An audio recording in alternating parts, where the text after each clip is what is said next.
Hello बच्चों, स्वागत है आपका अपने classes exam study with you में। जैसा कि हमने इसके पिछले वाले वीडियो में जो है वो भूगोल विषय कक्षा 12वीं के 2024 के मॉडल क्वेश्चन पेपर के बारे में पढ़ा था। उसमें हमने लगभग शॉर्ट रेंज जो क्वेश्चन जो होते हैं हम लोग के उनके लगभग सारे ही कवर करने की कोशिश की थी। बाकी कुछ क्वेश्चन बच गए थे जिनको हम जो है आज की वीडियो में कवर करने वाले हैं। तो अगर अब तक आपने चैनल को सब्सक्राइब नहीं किया तो आप चैनल को सब्सक्राइब अवश्य रूप से कर लें, क्योंकि लगभग जितने भी 12th जो है 2024 जो है उसमें जितने भी एमपी बोर्ड में क्वेश्चन आने वाले हैं बच्चों के लिए 10th 12th क्लास के लिए वो सही, ताकि आप जो फरवरी में अपने एग्जाम की प्रिपरेशन करेंगे सही से अपने एग्जाम देने जाएंगे, ताकि आपकी उसमें कोई समस्या आपको नहीं होगी। ठीक है, इसी के साथ अगर हमारा आज का पहला क्वेश्चन देखते हैं तो आज का हमारा पहला क्वेश्चन जो है वो बोल रहा है कि स्वेज नहर के 3 महत्व बताने हैं हम लोग को। स्वेज नहर के 3 महत्व कौन कौन से होते हैं? देखिए, स्वेज नहर का पहला महत्व जो हम लोग का होता है वो है इस नहर के निर्माण से यूरोप और एशिया के मध्य एक नवीन छोटा मार्ग खुल गया है। मतलब भैया जब स्वेज नहर का जब निर्माण हुआ है जब से तब से लेके अभी तक जो है भैया वो यूरोप और एशिया के मध्य भैया काफ़ी नए मार्ग खुल गए हैं, जिससे कि क्या है दोनों देशों के बीच में आयात निर्यात को काफ़ी प्रोत्साहन मिला है। ठीक है, इसी के साथ दूसरा हम देखते हैं, दूसरे में क्या बोल रहे हैं तो स्वेज मार्ग पर कोयला, तेल और पानी लेने के लिए अनेक बंदरगाह पड़ते हैं। कौन सी नहर पर? स्वेज नहर जो है वहाँ पर भैया जो है वो कोयला, तेल, पानी लेने के लिए अनेक बंदरगाह पड़ते हैं, जिससे जहाज़ों को अपनी यात्रा में कोई कठिनाई नहीं होती है। ठीक है, स्वेज मार्ग तीसरा पॉइंट है इसका। स्वेज नहर मार्ग विश्व का सर्वाधिक महत्वपूर्ण व्यापारिक मार्ग है। मतलब इसी जो है स्वेज नहर जो है इसी मार्ग से विश्व के काफ़ी सारे देश जो है अपना जो विदेशी व्यापार जो है वो जहाज मार्ग द्वारा या समुद्री मार्ग द्वारा करते हैं। ठीक है, इसके बाद अगला क्वेश्चन हम लोग देखते हैं हम लोग आज का हमारा। तो अगला क्वेश्चन है हम लोगों का जनसंख्या वितरण को प्रभावित करने वाले 3 भौगोलिक कारक कौन कौन से होते हैं। मतलब जनसंख्या वितरण मतलब पहले क्वेश्चन समझेगा आप लोग क्या बोल रहा है कि जनसंख्या वितरण मतलब कि प्रत्येक स्थान की जनसंख्या का जो वितरण होता है, मतलब जो बांटी गई है जो स्थापित जनसंख्या होती है उनका वितरण अलग अलग होता है।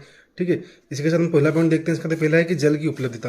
अब जल की उपलब्धता मतलब ये बोलना चाहते हैं कि मानव उन क्षेत्रों में बसने को प्राथमिकता देते हैं जहां जल आसानी से उपलब्ध होता है, क्योंकि प्रत्येक व्यक्ति को भी अपने जीवन यापन करने के लिए जल की आसानी से आवश्यकता पड़ती है, या जल की आवश्यकता पड़ती ही है। तो पहला हम लोगों का पॉइंट हो जाएगा कि जल की उपलब्धता, जो कि हम लोगों को हमेशा याद रहता ही रहता है। सेकंड हम लोगों का है भू आकृतियाँ, मतलब भूमि की आकृति किस हिसाब से होनी चाहिए। अगर मान लो हम लोग किसी स्थान पर रहना चाहते हैं तो उस स्थान पर भूमि की आकृति किस अकॉर्डिंग होनी चाहिए। हम लोग जहाँ जिस स्थान पर रहने वाले हैं क्या उस जगह की भूमि हम लोग के रहने के लिए अनुकूल है भी या नहीं भी है। ठीक है, तो इसमें पहला बोल रहा है ये कि लोग समतल मैदान में बसने को वरीयता देते हैं। मतलब लोग समतल मैदान पर रहना, जो एक मैदानी क्षेत्र होता है उस पर रहना लोग काफ़ी पसंद करते हैं, बजाय पहाड़ी क्षेत्रों के या पठारी क्षेत्रों के।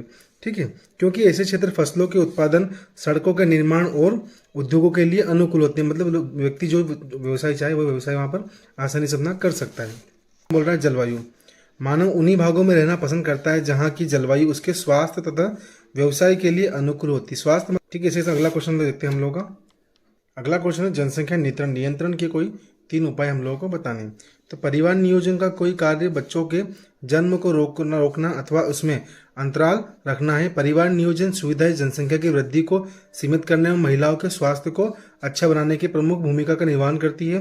प्रचार प्रसार गर्भ निरोधक की आसानी से उपलब्धता बड़े परिवारों के लिए कुछ निरुत्साह उपाय करना। कुछ ऐसे प्रावधान हैं जो कि जनसंख्या नियंत्रण में सहायक हो सकते हैं। इसे गवर्नमेंट द्वारा काफ़ी सारी योजनाएं चलाई जा रही है। अगला क्वेश्चन हम लोग देखते हैं हम लोग का है स्वामित्व के आधार पर उद्योगों का वर्गीकरण। स्वामित्व के आधार पर मतलब ये होता है कि भैया कार्य के आधार पर हम लोग वर्गीकृत कैसे करते हैं हम लोग का। स्वामित्व के आधार पर उद्योगों का वर्गीकरण जो निम्न प्रकार कर सकते हैं हम लोग। तो पहला है सार्वजनिक क्षेत्र के आधार पर, मतलब जहाँ पर कोई व्यक्ति काम कर सकता है, जहाँ पर मतलब किसी का आवाज जमने कोई रोक नहीं, प्रतिबंध नहीं होता है, उसको सार्वजनिक क्षेत्र के उद्योग कहते हैं हम लोग। निजी क्षेत्र के उद्योग वो होते हैं जो प्राइवेट कंपनियों के होते हैं, मतलब निजी किसी व्यक्ति का उद्योग अगर है तो उसे निजी उद्योग के क्षेत्र हम लोग कहते हैं। तीसरा है संयुक्त क्षेत्र के उद्योग। संयुक्त मतलब मिले जुले क्षेत्र के जो उद्योग होते हैं उनको संयुक्त क्षेत्र के उद्योग हम लोग कहते हैं या कहे जाते हैं। अगला क्वेश्चन हम लोगों का है मिश्रित कृषि की कोई 3 विशेषताएं लिखनी है। तो इस कृषि में मिश्रित कृषि की विशेषताएं 3 विशेषताएं निम्नलिखित हम लोग लिख सकते हैं, कोई प्रॉब्लम नहीं है।